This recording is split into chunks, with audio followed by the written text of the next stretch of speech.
परिषद में नेता प्रतिपक्ष लाल बिहारी यादव जिस वक्त हमारे साथ हैं। लाल बिहारी जी, आप लोग कई बार आप अधिकारियों को जो आप लोग फ़ोन करते हैं, फ़ोन ना उठने की शिकायत कई बार आप लोग सदन के पटल पर रख चुके हैं। इस बार भी वो मुद्दा सदन में उठा।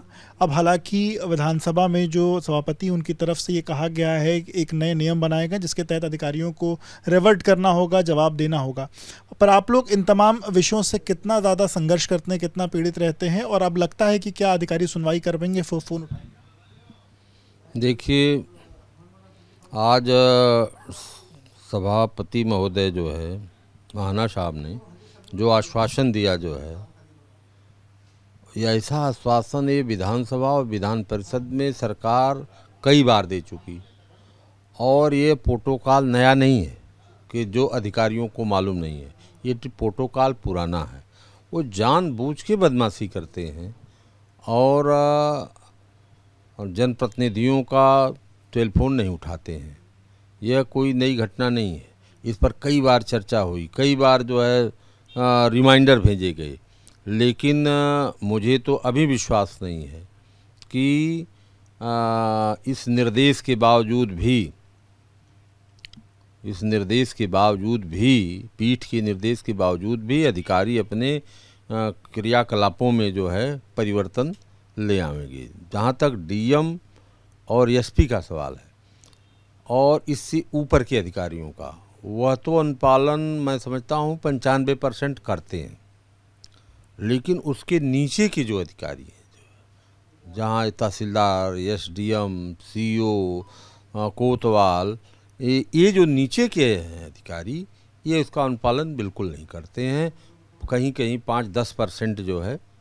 और मुझको तो इसके संदर्भ में कई पत्र जो है लिखना पड़ा जो है प्रमुख सचिव गृह को जो है, और मैं इससे बहुत पीड़ित हूँ जो है। कितने अधिकारियों को 31 बार टेलीफोन किया, किसी को 12 बार टेलीफोन किया, लेकिन वो इग्नोर करते हैं जो है। और वो वास्तविकता ये है कि ये जनप्रतिनिधियों को अपने से बड़ा मानते ही नहीं। इस कार्यकाल में इस जो अभी की जो मौजूदा सरकार है, इस सरकार में ऐसा हुआ या पहले की भी सरकारों में ऐसा, क्योंकि आपकी भी पार्टी की सरकारें पहले रही, क्या पहले भी ऐसा? थोड़ा बहुत रहा, जो थोड़ा बहुत अधिकारी इसमें जो है लापरवाही करते थे, लेकिन इस समय जो है अधिकारी बिल्कुल निरंकुश हो गए हैं।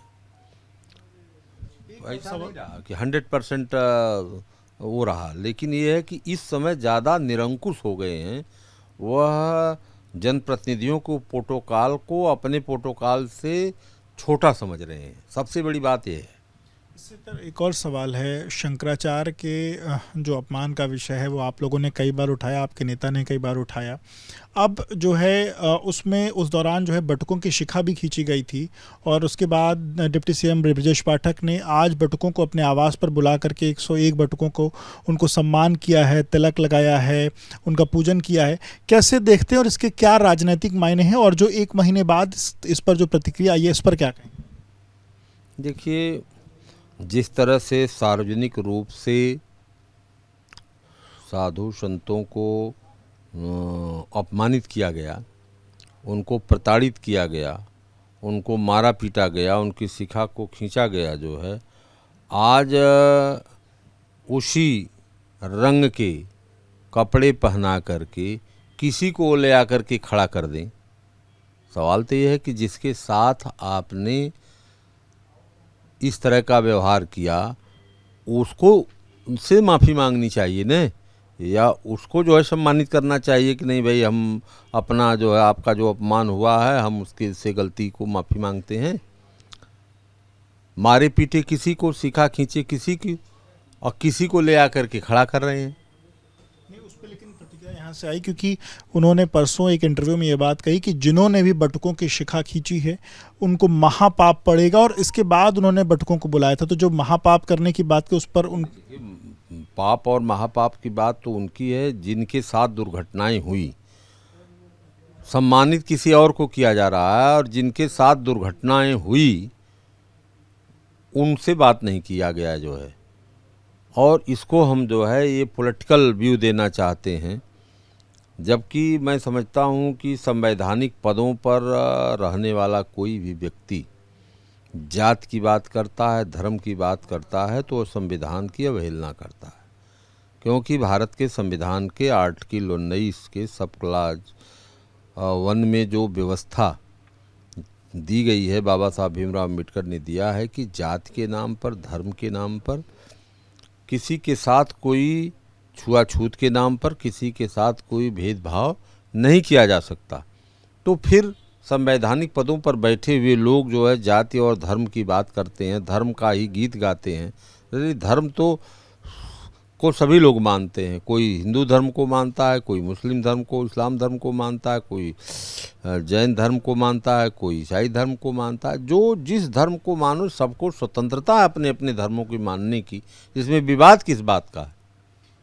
इसी से जुड़ा हुआ एक सवाल है, क्योंकि पहले हमने देखा ब्राह्मणों ने सहभोज किया, शंकराचार्य का विवाद हुआ, और इन सब विवाद के बीच में जो भाजपा को इस बात का कहीं ना कहीं डर सता रहा था कि जातियों में जो भेद हो रहा है, और उसके बाद अब बटुकों का पूजन करके एक बड़ा हिंदुत्व का कार्ड खेलने की कवायद की गई है।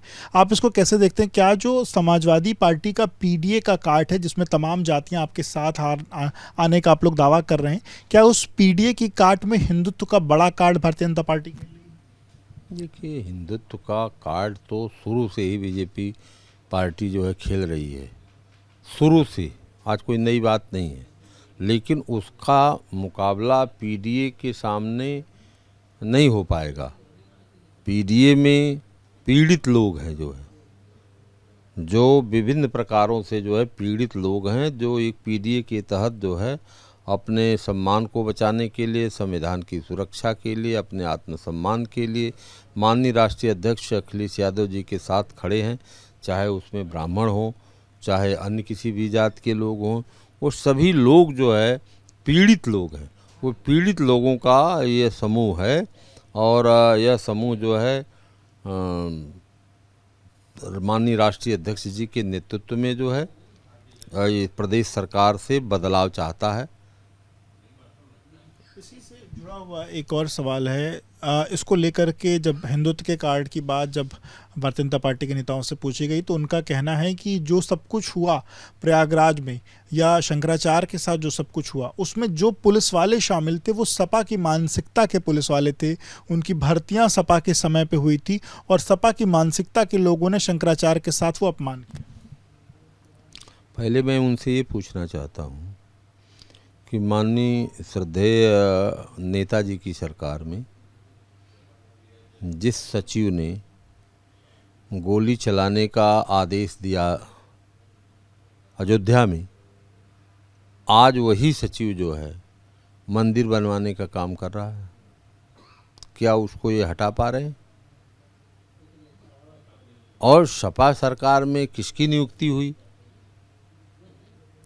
सपा सरकार में किसी एक जाति की नियुक्ति हुई नहीं, समाजवादी पार्टी के कार्यकर्ताओं की नियुक्ति हुई नहीं। ये तो योग्य अभ्यर्थियों की नियुक्ति हुई, जो योग्यताधारी था वो चुना गया जो है। उसमें यह कह देना कि समाजवादी पार्टी की सरकार में लोग थे, तो आप बताओ कि कौन सी कार्रवाई तुमने किया? अगर आप अपनी ही बात को सही मानते हो तो दोषी पुलिस अधिकारियों के खिलाफ आपने कार्रवाई कौन सी किया? जो मजिस्ट्रेट वहाँ पर आपके लगे थे उनके खिलाफ कौन सी कार्रवाई किया? सबसे जिम्मेदार तो मजिस्ट्रेट होता है। मजिस्ट्रेट के बाद तो पुलिस होती है ना। मजिस्ट्रेट आदेशित करेगा तो उसका अनुपालन जो है पुलिस करती है। तो उस मजिस्ट्रेट के खिलाफ कौन सी कार्रवाई किया और पुलिस वालों के खिलाफ कौन सी कार्रवाई किया? इससे यह केवल एक बहाना बना करके जनता को बेवकूफ़ बना रहे हैं, जबकि इसमें यह सत्यता से परे है। बहुत शुक्रिया बात करने के लिए। तो आपने लाल बिहारी जी को सुना, जिन्होंने तमाम विषयों पर एबीपी न्यूज़ से अपनी राय रखी। कैमरामैन प्रेम सिंह के साथ विवेक राय, एबीपी न्यूज़ लखनऊ।